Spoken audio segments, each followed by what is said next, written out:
Hi everyone, welcome to the Navigant Credit Union Broadcast Center. I'm GoLocal News editor Kate Nagel. Thanks for joining us for the 4 o'clock news and politics show, and we've got a good one for you.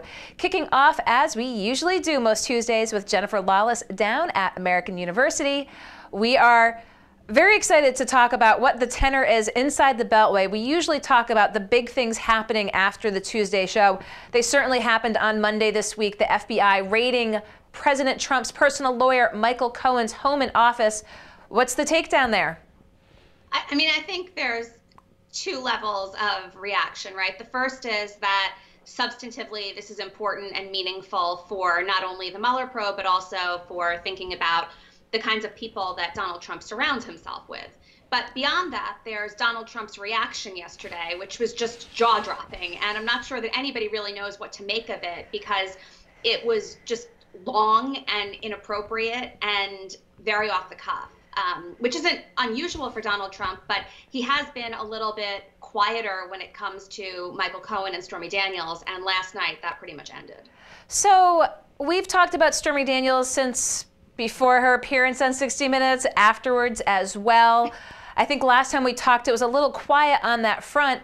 But this is what you've been pointing to, and other experts as well all along, is the money trail, or potential for the money trail. You know, as I said, should we play previous clips of interviews that we've had? Is this sort of playing it out as you had possibly anticipated?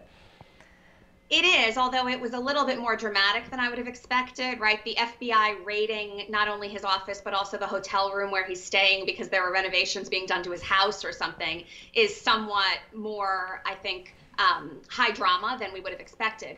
But the other thing is, we're learning as the hours pass that this wasn't only Stormy Daniels related. What they were also looking for was evidence of payments to 2 other women who claimed that Donald Trump made arrangements with them also to keep quiet. And so, you know, this is a situation where all of these pieces suggest a lawyer who's willing to lie for his client, and a president who's willing to do anything he possibly can to, when he was a candidate, cover up things that might deem him illegitimate as a presidential candidate on the Republican side. So what now? We've seen the raid happen. We've seen all the attention paid to it. Obviously, we know sometimes the wheels of justice don't move that quickly. I mean, what do we expect? I mean, it's all anyone's talking about, all anyone's asking about. But as we know with investigations, we might not know anything for some time. Right. Well, I think a lot of it will depend on how Donald Trump decides to handle this new information. So yesterday there was a lot of speculation that maybe he would fire Mueller, maybe he would get rid of Rod Rosenstein. He called out Jeff Sessions again as completely incompetent, and mentioned one more time that if he would have known that Sessions was going to recuse himself, he would have appointed another attorney general. So that in of itself is kind of fascinating, that during an investigation, he's basically willing to obstruct justice, or talk about how he wishes he could have obstructed justice. But you've got some Republicans on Capitol Hill, like Chuck Grassley, like Lindsey Graham, saying, look, do not even talk about firing Mueller. That's going to be the beginning of a constitutional crisis. But you've got some conservative Republicans who, for the last 24 hours, have been making the rounds, saying that this is all about sex, it's totally unfair, and this has nothing to do with Russian collusion. And the irony there, of course, is that they're so upset about a potential impeachment being grounded in sex that they forget that they spearheaded one 20 years ago, and Bill Clinton was impeached for that very thing. So I think a lot of the speed with which we gain more information will depend on how histrionic Donald Trump's reaction is in the next 24 or 48 hours. Do we think, I mean, given that reaction that he had at that table with the military leaders just going off on Mueller, I mean, as you talk about the crisis that could be faced if he were to fire him, I mean, what would you put the odds at right now? Seeing that type of reaction, granted, it was soon thereafter the raid in and of itself, but could you potentially see the president convincing himself that that's the move to make, despite all of these warnings of what that would mean, based on this reaction that he had at the meeting? Well, I think what he would do is fire Rod Rosenstein, right, which then basically becomes the same thing as firing Mueller, because in coming up with a replacement for Rosenstein, it would be somebody who could then supervise Mueller and could determine that he's fireable. So I think the White House would probably try to pursue that route, so it would seem a little bit more indirect. But frankly, I don't know. you know, he says all the time that he has nothing to hide, that he's innocent, that there's evidence of no collusion. And yet this is the reaction. This isn't the reaction of a person who's innocent and is convinced that they're not going to find anything. Calling it a witch hunt, suggesting that his own Department of Justice and the U.S. attorneys that he's appointed over time are incompetent and are partisan and are incapable of treating him fairly, all point to, I think, a president coming undone. So it's going to come down to, I think, who he winds up surrounding himself with. If the last conversation he has is with those military leaders, my bet is that he's not going to fire Rosenstein. If the final conversation that he has is with, you know, people like Kellyanne Conway or Jared and Ivanka or whomever else, then he might opt to go in that direction. But, you know, I think if there's one thing that we know, it's that he's incredibly unpredictable, and he does things when we don't expect them to be done. So I don't know. While we've been speaking, he very well may have fired Rosenstein. Well, you speak to that firing Rosenstein could have, you know, as just as great an implication as actually firing Mueller himself. So let's talk a little bit about that. Wouldn't the pundits, not just from a partisan perspective aside, point that very fact out? Yeah. I mean, and I think that that's the general point that's been made over the course of the last day inside the Beltway, right? Which is that might be a strategically safer move, but at the same time, it has the same outcome, and that's the problem. The other thing to keep in mind, too, is that when he went crazy yesterday, condemning his own Justice Department and condemning Mueller, it was unclear that this was even a referral from the Mueller investigation. Right, this was the Southern District in New York. It was unclear who had signed off. It turns out we've since learned that Rod Rosenstein personally signed off on the raid. But at the time that he was making these accusations, there was no reason to believe that that was actually the case. And so the fact that he immediately goes there, that he has this knee-jerk reaction that it's the Mueller investigation trying to take him down, suggests that he really does worry about what they might uncover. And let's talk a little bit. The president was supposed to go on a trip out of the country, put that on hold, said he's sticking around for Syria. Do we think the president's really sticking around for Syria? No. I mean, sure, the president probably should be sticking around for Syria, but I think that this is one more example of being worried about what could happen when he's gone, or what could happen when he walks to Air Force One and confronts reporters, what could happen when he's asked a question in a setting that he doesn't control as much. And it's probably safer, and I wouldn't be surprised if his lawyer's advice is to veer not far from the Oval Office. Lay low. How pleased on a scale of 1 to 10 do you think that Mark Zuckerberg is that this is all taking place right now? I'm very, very pleased. I mean, you know, his testimony is currently underway, and it's one thing to sort of issue a contrite mea culpa, but it's another thing when that mea culpa involves 87 million people. So I don't really know how contrite you can be. And, you know, I think the only thing he has going for him, well, I think he has two things going for him. The first is, from the little pieces that I've been able to put together, it seems that several people on the committee don't actually know what Facebook is or how it works. Please name names. I've been watching a little bit. Please name names. No, I honestly, I've been listening. So I was listening while running, so I didn't see.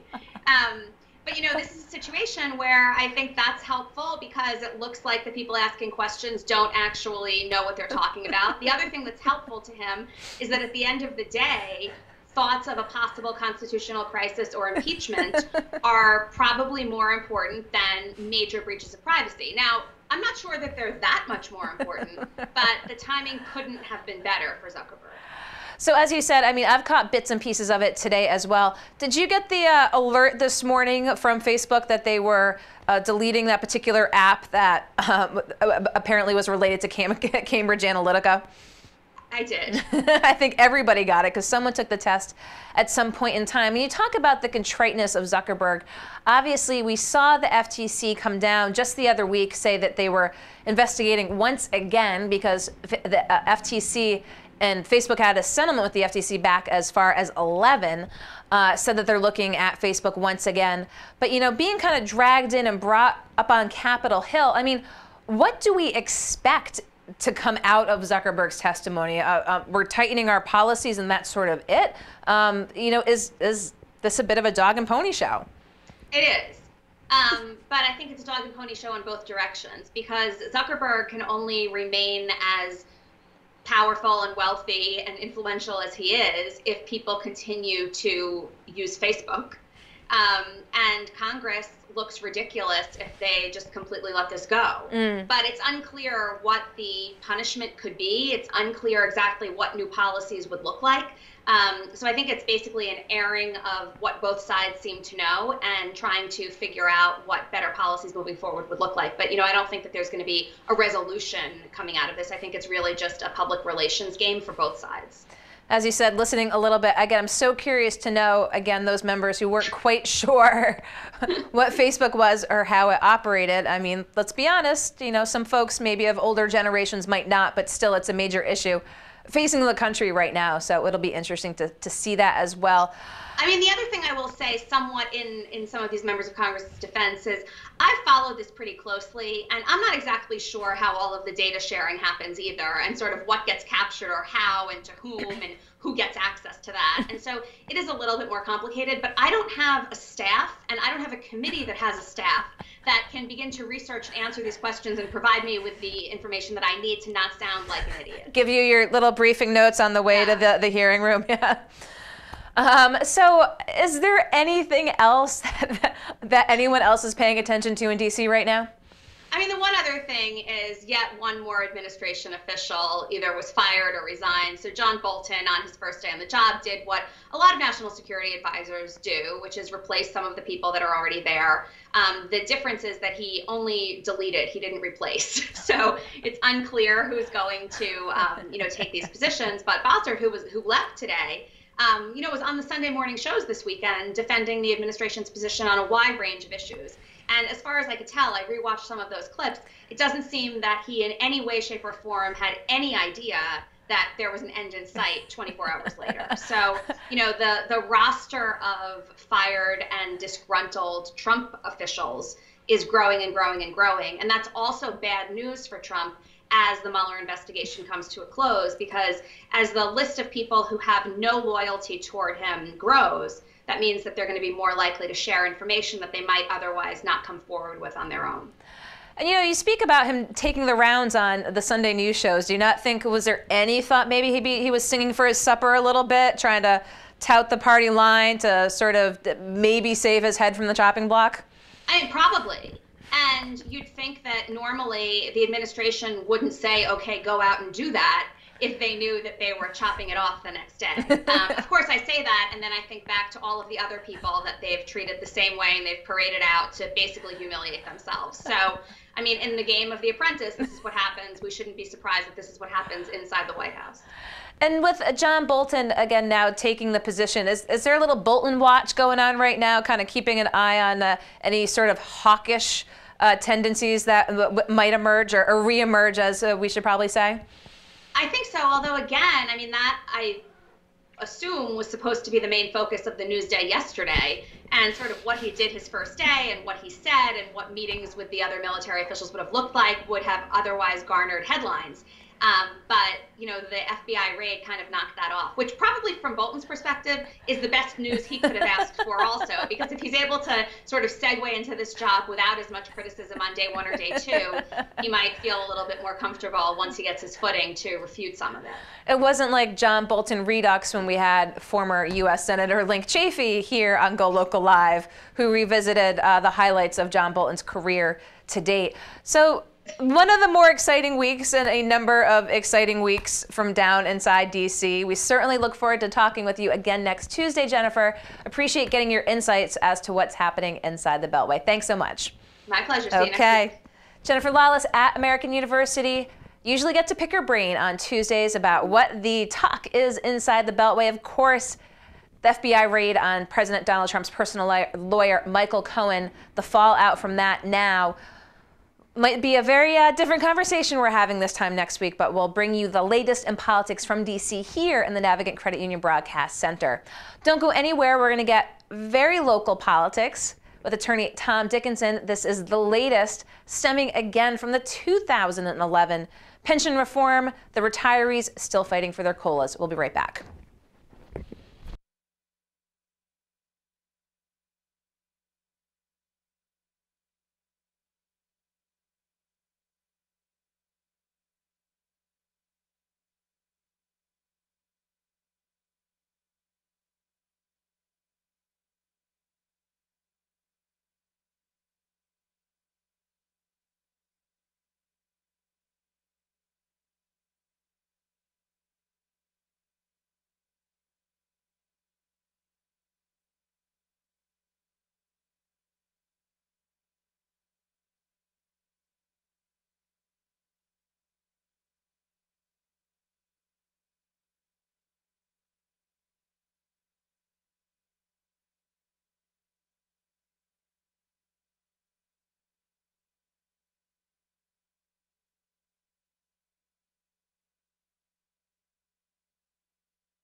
Hi everyone, welcome back to the Navigant Credit Union Broadcast Center. I'm GoLocal News editor Kate Nagel. Thanks for tuning in for this 4 o'clock news and politics hour. We're talking some DC politics, but we're getting a lot more local here right now. I've got Attorney Tom Dickinson. Thank you for coming in today. Good afternoon, Kate. Appreciate it because you're back in the courts again this week with more than 70 retirees that you're representing. That's right. Again, stemming from the 2011 pension reform, they are still fighting for their COLAs. That's right. That's right. What happened, as you know, was that the COLAs were taken away in 2011, and then and there was a lawsuit filed, and then in 2015 there was a settlement of that lawsuit. I represent clients who were not satisfied with the results of that settlement, who refused to go along with it, but they were drawn into a class action suit against their desires, and were forced into the settlement, and were told by the Superior Court that they're stuck with it. And of course they're not happy about that, and that's why we took an appeal to the Supreme Court. So you've got the appeal right now, and talk with us, put with the legal hat on. Is there precedent with folks who are involved with the class action that's saying, I really didn't want to be part of this class action? Yes, there is, and frankly it's an uphill battle because you have to show that the settlement was not fair, that you weren't adequately represented in the settlement, that there are reasons why it was inappropriate for the court to approve the settlement. And that's where we are. Those are the arguments we're making. What we're saying essentially is that when the General Assembly took away their cost of living adjustments, they basically took away something that had been granted to them as a contract. And under our state constitution and the United States Constitution, you can't do that. Also, we're arguing that it was their property, and like when you take someone's home for a bridge or a tunnel, you have to compensate them for taking their property, and we're arguing that they have to be appropriately compensated, which they haven't been. Do you expect a good majority of them to turn out? Is it Thursday you'll be in court? It's Thursday morning. There are 70 in my group. There's another attorney who has about 70 in his group as well. We do expect that a good number of them are going to be there. I don't think they'll all be there, but I wouldn't be surprised to see more than 50 from each group there. And you know, they're very excited to have the case heard and to see what the court's reaction is. So you talk about the contract angle, you talk about the property angle. Does the hardship angle play a role? Well, it does play to some extent in the question of whether or not it's fair. You know, many of these folks retired with an expectation, a promise that they were going to get this cost of living adjustment. Some people retired early, knowing that by the time they reached their normal retirement age, with the cost of living adjustment, it kind of would have caught up to what they would have expected to have as a full pension. And now they're left in a position where, you know, they can't go back to work, they can't get their jobs back and build their salaries back up. So they've really been deprived of something that they expected. And they've had to make decisions and make choices that they didn't think they were going to have to make at this point in their lives because of it. Let's talk about that 80% solvency number that was decided upon back when this was decided. Was that ever a realistic number? I can't see how it could have been. I mean, you know, they were in the 50s, and there was a suggestion early on that the state would promise to devote all of its any surplus to building up the funding of the retirement fund. Now, that was never done. They didn't formally agree to do that. In fact, there was some language in a bill that was taken out that would have done that. And what year would this have been around? This was around 2015. Okay. 2015, when the settlement happened. So they said, oh, don't worry, if we've got extra money, we'll help you out. But the language is taken out. The language was taken out. So not in good faith. Well, that's my argument is, you know, anytime you enter into a contract and the settlement was a contract, again, a contract, you know, there's a representation that you're going to, in good faith, try to do what you've promised to do or what you've said you're going to do. Has the state, in good faith, tried to meet that 80%? I don't think there's a very good argument that they have, especially when they have other spending priorities, you know, a baseball stadium. That was my very next question. A baseball stadium, free tuition, all of which, you know, may be very good public policy goals, but if you have a promise that you've made, you kind of have to fulfill that promise before you go on to other things, and that's where the unfairness is. So did I essentially just hear basically your opening remarks that are going to take place? Did I take the wind out of the sails? Well, let's say it's a dress rehearsal. Anything else that you're going to present on Thursday that folks might not have seen or read or heard about till now? Well, I think there will be some arguments about the class action and how a class action is supposed to play out, and how my group, in any event, the Clifford group, which is who I represent, didn't have an opportunity to vote, or certainly didn't vote in favor of this settlement, and feel that they were kind of, you know, drawn into it and railroaded through it. So I think you'll hear some of that. And I'm sure you'll hear from the state's attorneys what their position is, which is that, the state was in a dire financial situation and had to do this.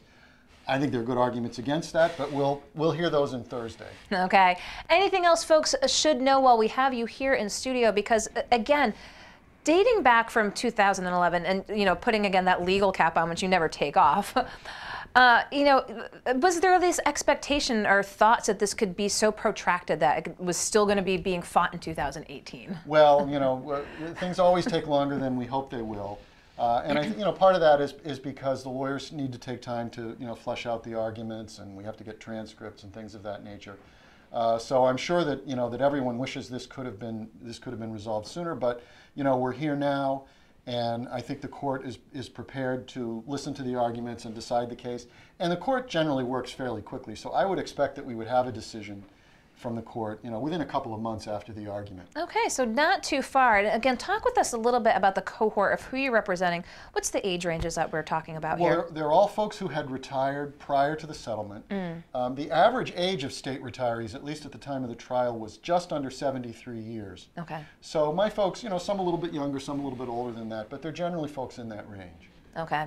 And did I see, one of the clients you're representing, did someone pass away? Yes, one of my group did pass away during the time the case was pending. That's right. Interesting. Well, again, the latest in such a major issue here in the state, stemming back from both 11 and then the class action in 15. And again, as you mentioned when I asked you earlier, looking at potential other, again, instances where people involved in class action said, I didn't want to be involved in this class action. Right. It does happen, and in some situations they have an absolute right to opt out. In this situation, it was up to the judge to decide whether or not they could, and our position is that the judge should have let them out, and that's one of the arguments.